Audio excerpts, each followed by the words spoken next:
All right, good morning. Hopefully this video will work for you for the math lesson this morning. I'm starting on pages 115 and 116. Those are the pages that you started yesterday in class with your math groups. Just a couple of things to remember when you're solving these, to make sure that you show your thinking here at the top. And also you want to always make sure that you have an equation to show how you found your answer, and then to show your thinking with pictures or how you broke the problems apart, because on the Google form you are going to need to explain for problems 1, 3, and 5 how you found your answers. So again, thinking about division, I'm going to look at problem 2 here with Aaliyah, Ethan, Brianna, and Will, saving $74 from returning bottles and cans. If they want to share it among 4 of them, how much money will each of the friends receive? Okay, so we have a big amount here. That's going to be our dividend, $74. And we're going to divide that into these 4 groups. Okay, so we want to think again about what are some chunks we could take out if we use some multiplication problems. In my head, I don't know right away what 4 we could multiply by to get close to 74. So I'm going to try to get something close to that. So I know 10 is a good number to start with if I have a big number that I'm looking for. If I did 4 times 100, that would be 400, way too big. So if I think about something like 4 times 10, I get 40, which is getting me on my way to 74. Can I do another 4 times 10? Another 4 times 10, another 10 fours would get me another 40, which gets me to 80. That's a little bit too much.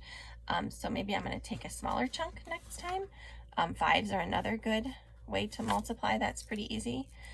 So if I do a 4 times 5, okay, that's going to get me 24s. So now I have 64s. I'm getting a lot closer. So if I have 60 here, I need to get 74. That leaves me 14 more 4s I need to do. So I'm already starting to think, if I count by 4s, I don't think I'm going to land on 14 exactly. So this problem is probably going to have a remainder. So to get this last 14 that I need, if I count by 4s, 4, 8, 12.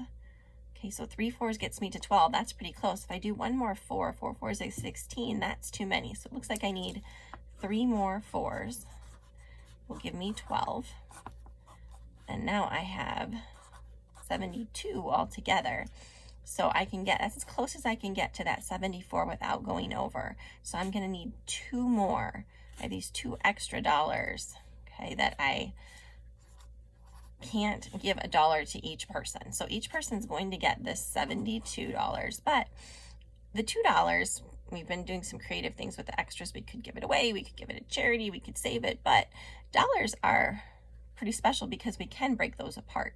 So what I'm going to think about is if I have my $2, there's 1 and there's 2, I can kind of break dollars in half, can't I? I'm not going to want to rip paper dollars, but the way I can break them in half is to make coins out of them.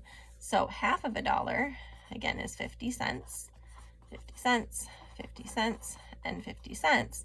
So if I break $2 into 4 equal pieces, I get 4 pieces of 50 cents. So each one could get these 70, or could get a 50 cents. So how many 4s do I have all together? I used 10, 5, and 3. So 5 and 3 is 8, plus 10 is 18. So I needed 18 4s. 4 times 18 got me to the 72. And then my last $2 I can break apart to get 50 cents. So I'm going to need my 18. So each person's going to get $18 and the 50 cents. Okay, so there's 18 4s. This is as close as I can get to 74 without going over. And then the last $2 I can break up into 50 cents. So if I put this into the Google form, I would just want to type in my answer. I don't have a remainder this time, so my answer would be $18.50. And if that was a problem that I needed to explain how to solve it, I would probably say something like, first I found 10 fours, because that's a fact, that's easy for me, which would give me 40. 4 times 5 would be 20. 4 times 3 would be 12. Okay, and that would be 18 fours altogether, gives me 72.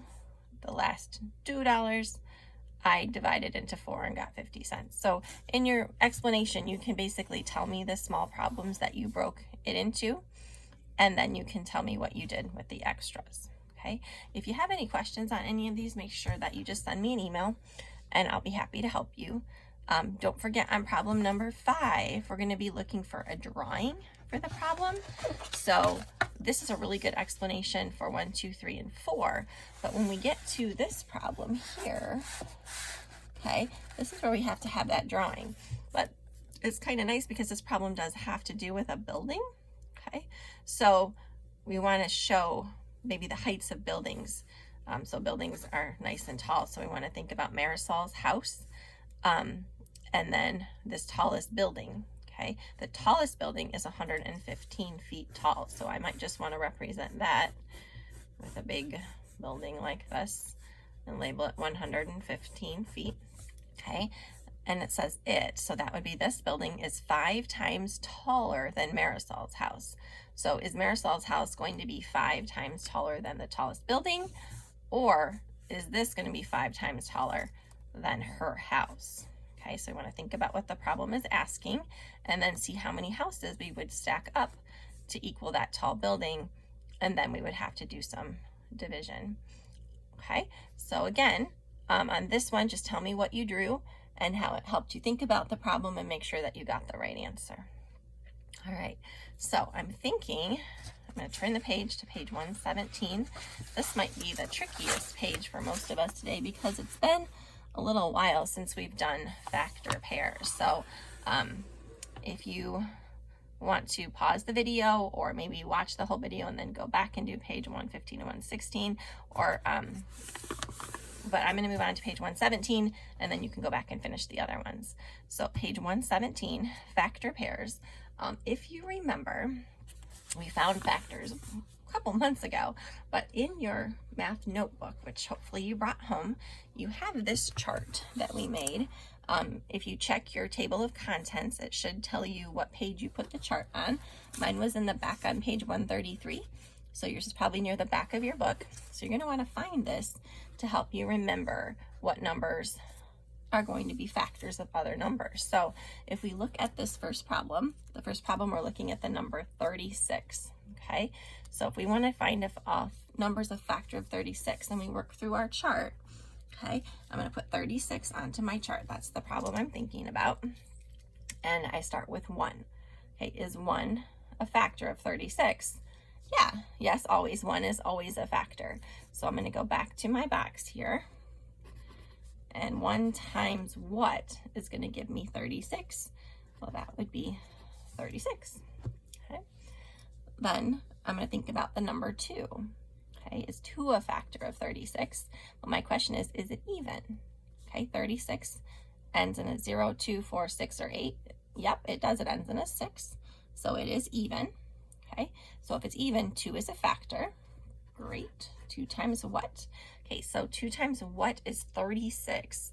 Well, I know 2 times 15 is 30, so I could start there. So if 2 times 15 is 30, 2 times 16 would be 32.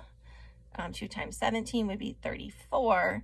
And 2 times 18, that would give me 36. So that's kind of a tricky problem, but you have other ways maybe that you can help figure that out too. How many 2's you could even count by 2's, 2, 4, 6, 8, 10, up to 36 to see how many 2's it takes to get there. But 2 is going to be a factor, and so is 18. Okay, the number 3, this is that fun trick where you add the digits of the number. If you get 3, 6, or 9, you know that 3 is going to be a factor. So let's come back over here to 36. We're going to add these 2 digits. This is a digit, this is a digit. So 3 plus 6 is 9. Okay, so when I add the digits in 36, I get 9. So yeah, 3 is going to be a factor. So 3 times what is 36? Well, that is a fact that I know. If it's not a fact that you know, we can think about this 30. Okay, I know there's 10 threes in 30, and I know that there are 2 threes in 6. So 10 threes plus 2 threes is going to give me 12 threes altogether. So 3 times 12 is 36. Okay. The next number I need to check is 4. Okay, it says if it's even, I need to check it. We know it's even. Okay, so I'm going to count by 4s. 4, 8, 12, 16, 20, 24, 28, 32, 36. It is. Okay, so it lands right on 36, so 4 works. I have 9 fingers up.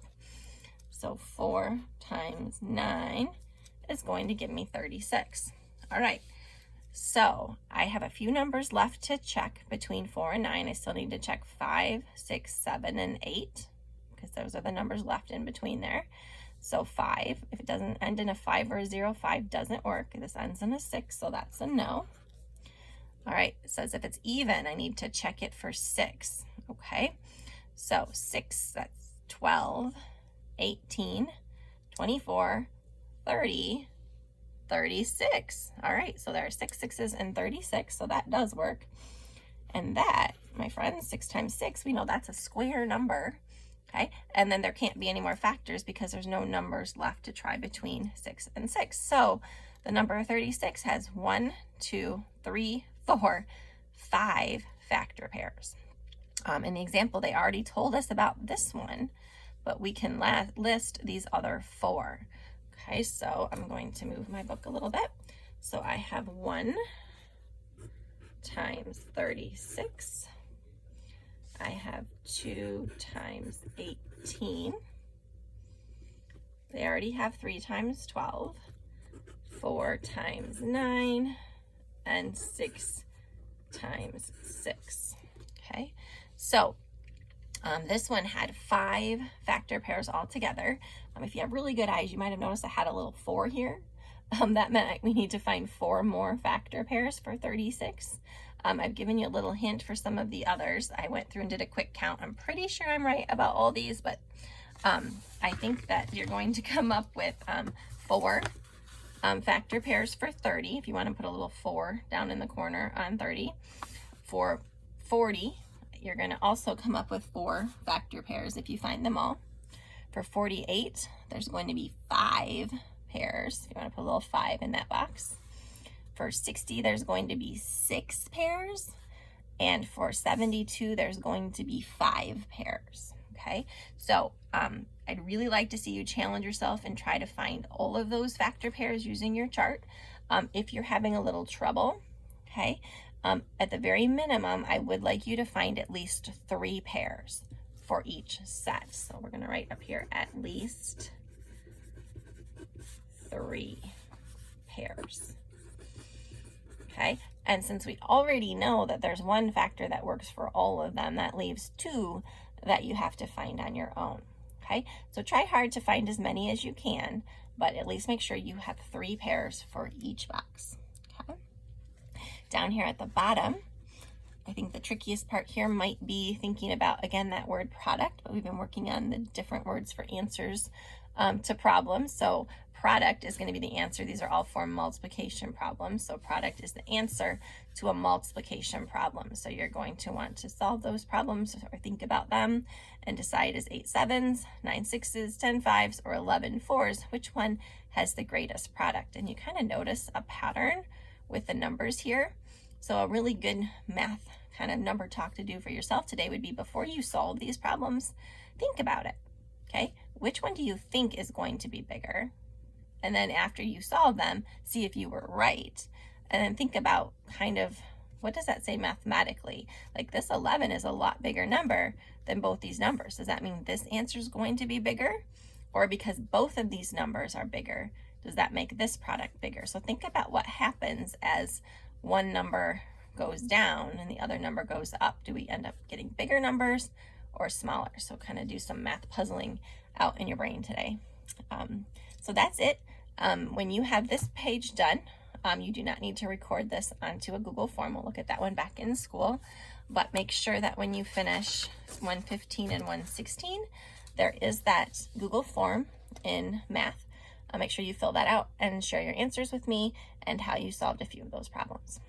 Okay, again, if you have any questions, be sure you let me know. I'm happy to help. Sorry that this video was so late. I had some trouble with Loom, and then I couldn't get it to record without my document camera, but hopefully this will work for you and that you're having a great day and you get some time to play out in the snow later. And we'll see everybody again on Monday.